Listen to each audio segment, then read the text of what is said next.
What's up, everybody, and welcome in to another edition of the Sit Down. As always, if you enjoy this video, please make sure you hit that like button and let me know what you think of today's very interesting discussion in the comment section below.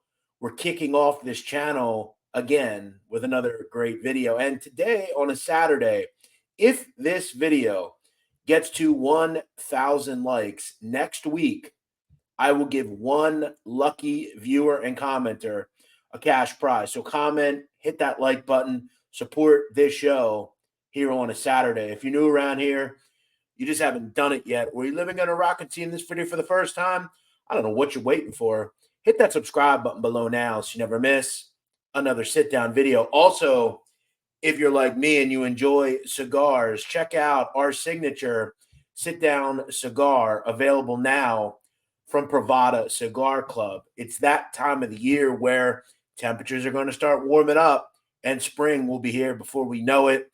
Make sure when you're on your patio during the spring, you have yourself a sit down cigar to puff on. The link to buy is in the pinned comment of this video. Today, ladies and gentlemen, we're going to get into another very interesting organized crime topic. And over the years in the mafia, we've all heard about the made men or not made men or associates that couldn't become made members in the mafia. Guys like Jimmy Burke and Joe Watts are ones that ring a bell.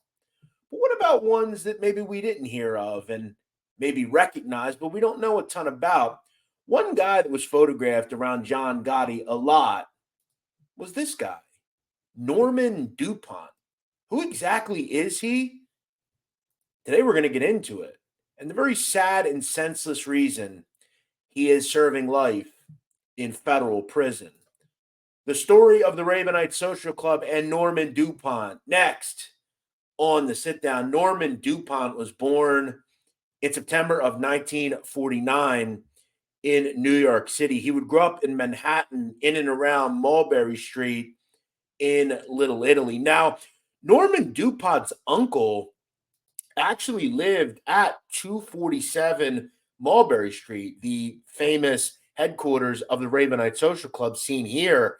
Norman DuPont's uncle, a person called Michael Cirelli, lived alongside his wife in apartment 10 at 247 Mulberry Street. Now, Michael Cirelli, Norman's uncle, was a member of the mafia. He was made way back in and around the mid to late 50s before the books closed. Now, Michael Cirelli, who went by the nickname Mickey, was in the crew of Gambino heavyweight Armand Tommy Rava. Now, Cirelli would remain in Rava's crew until his death in 1957. Cirelli was then transferred to the crew of Emilio Neil Delacroce, who ran a large group in and around Manhattan. Now, it was said that Cirelli was working around Delacroce. He was also cohorts with a person called Michael Catalano, who was also in Neil Delacroce's crew.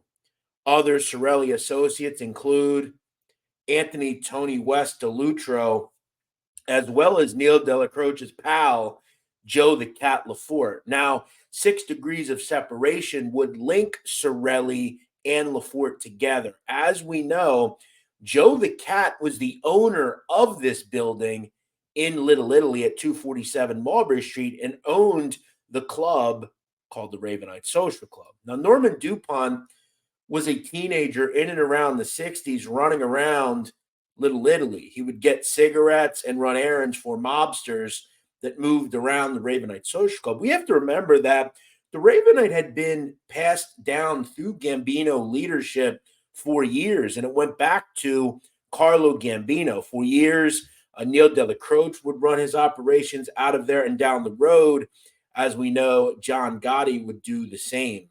For DuPont, he was a kid who really got his street education from very high-level mobsters, right? I mean, the who's who of the Gambino crime family passed through the Ravenite. And his uncle, Michael Cirelli, not only was a mobster and not only made money as a Gambino soldier, but he ran the club and was a caretaker for the club.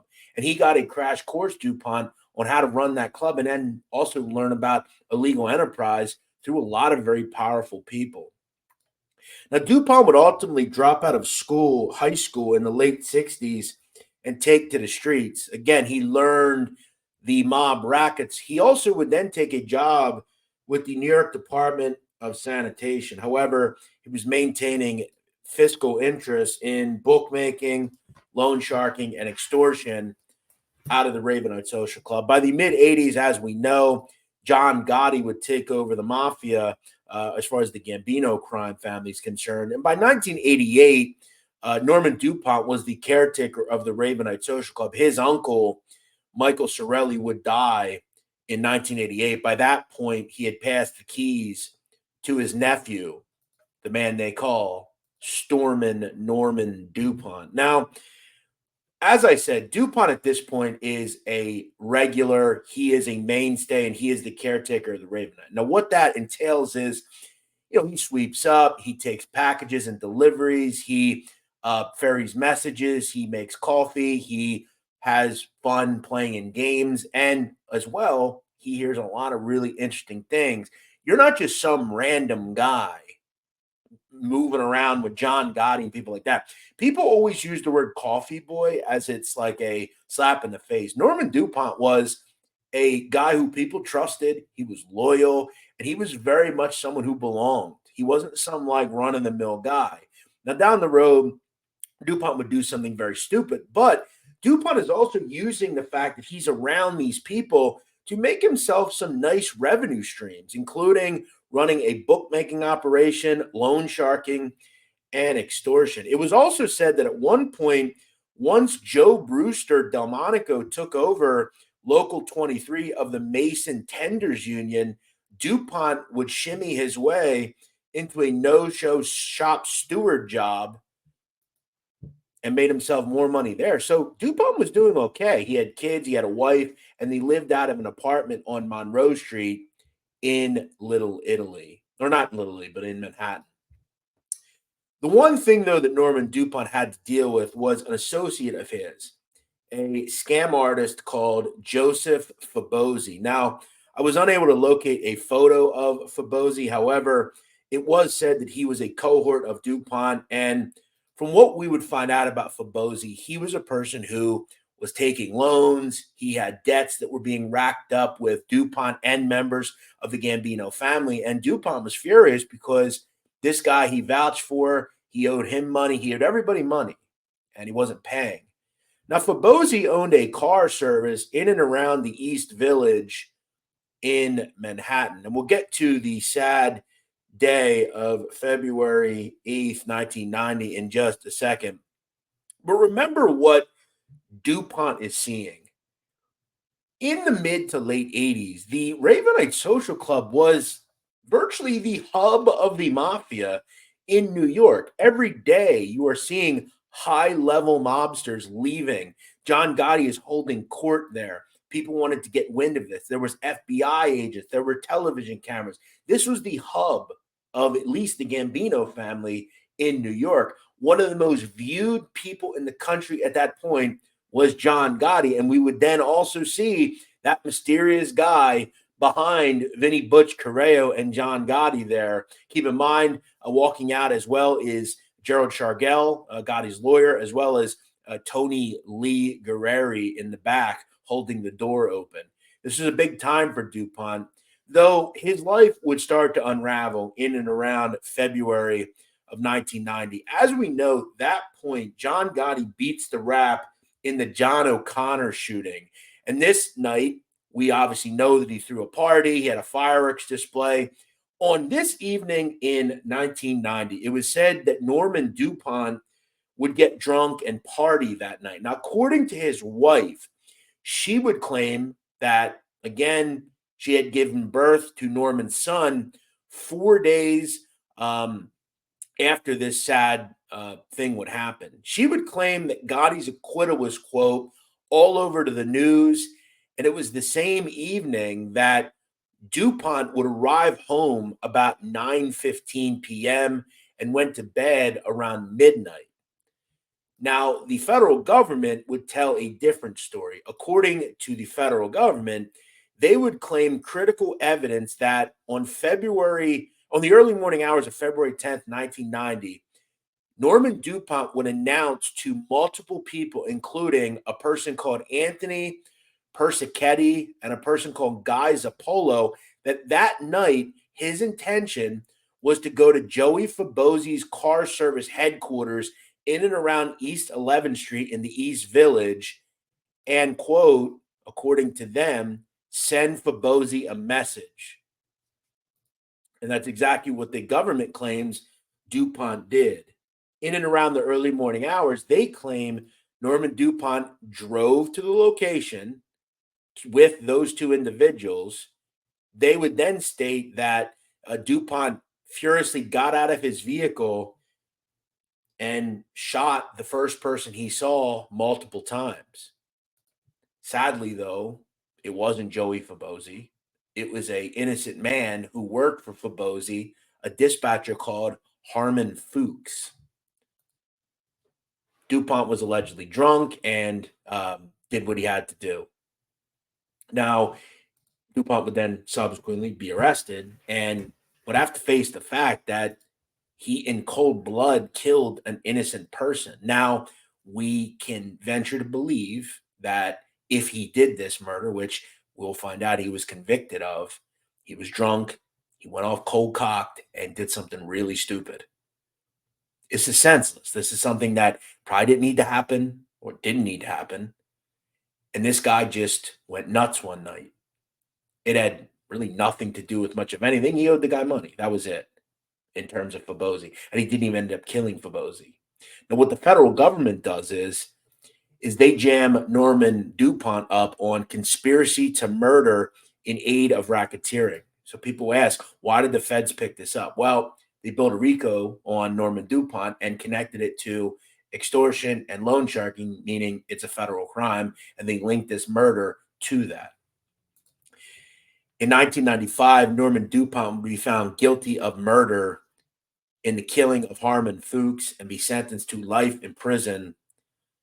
And he has sat there since 1995. Now, in 2008, sadly, Norman DuPont would get some very sad news. He'd be well in to his life sentence. But in 2008, while serving time at FCI Gilmer in West Virginia, DuPont would receive news, sadly, that his teen son, Anthony, would die in a boating accident alongside two childhood friends in upstate New York.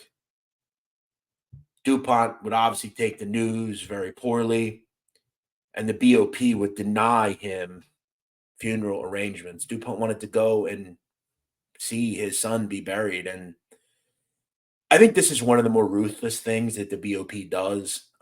When you lose a child, I think it's probably in good faith to let the person go. Norman DuPont is a person, and yes, he did senselessly kill someone. That said, I think there's a line where you have to say, when your family member or an immediate family member is killed, what's it take to let the guy go to it? But DuPont would have to grieve inside prison. Now, we don't feel bad for Norman DuPont, but then again, we kind of do. I know Norman DuPont killed someone in cold blood, but anybody that loses a son at that age, really at any point, you have to feel bad for. Now, DuPont would ultimately attempt and file multiple release sentence reduction motions, as well as compassionate releases. DuPont has been in prison for nearly 35 years, and I want to discuss some of the letters that he would ultimately write to the federal government in his case and attempt to get released. In 2020, Norman DuPont would file a compassionate release motion due to the COVID-19 pandemic, where he would call himself a, quote, model inmate, and the BOP would deem him as something called a minimal risk. Now, I also want to read another letter that Norman DuPont would then try to assert to the federal government in 2022. Now, in that memo, and you could see his handwriting, Mr. DuPont would write a letter to Judge Raymond Deary. I'm going to take a portion of that letter and read it to you. According to the letter, it would say, quote, Judge Dreary, I'm writing this letter for a second chance. A second chance comes at various points and circumstances during the journey of life. It could be a chance to renew a personal relationship, medical procedure to save a life, or even the ability to be reunited with family. I respectfully am asking for a second chance to be released from prison, to be with my family who loves me. I've accomplished many great things in prison, which are the most compelling indicators that I am no longer a threat to public safety and that I'm deserving of your mercy for another chance to reclaim my life. My family has suffered, nevertheless. I'm extremely blessed with an enormous amount of love and support. And if released, expect the support to continue. My wife and family have stood by me the entire time, and I look forward to be surrounded to be by my grandchildren, children, and extended family, if you grant me that mercy. If so blessed, I plan to spend the rest of my days with my wife in the state of bliss. Respectfully, Norman DuPont. Now, DuPont is currently housed at FCI Fort Dix in New Jersey. He is 74 years old. DuPont continues to contend, and we would find through photos that he does have various grandchildren, and his family have been a good beacon for him throughout his years. I recently spoke to an inmate who has been released recently from federal prison, and he'll appear on my show next week. He did serve time with Norman DuPont at FCI Gilmer. He would state to me that Norman DuPont was always very kind to him and really just stayed pretty private. He hung around with friends of his. Here he can be seen in a pretty iconic photo with other members that he knew probably in his years on the street. And we can't say that we don't expect DuPont to hang with the people he was around in the streets. In this photo, we can see people like Vito Guzzo, Richie Gotti Jr. up to the far left, as well as Tony Aiello and other associates and members of the mob. So, look, as far as the person that I spoke to, he told me that DuPont really was super well behaved. He had been an elder statesman in prison.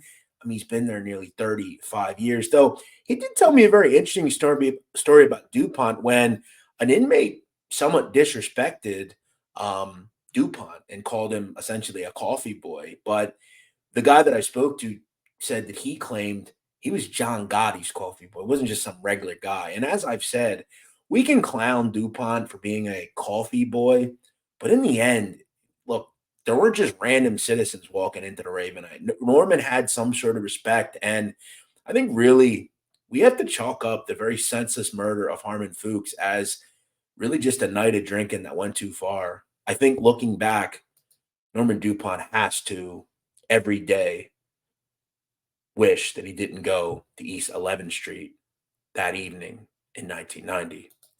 I hope you enjoyed this video.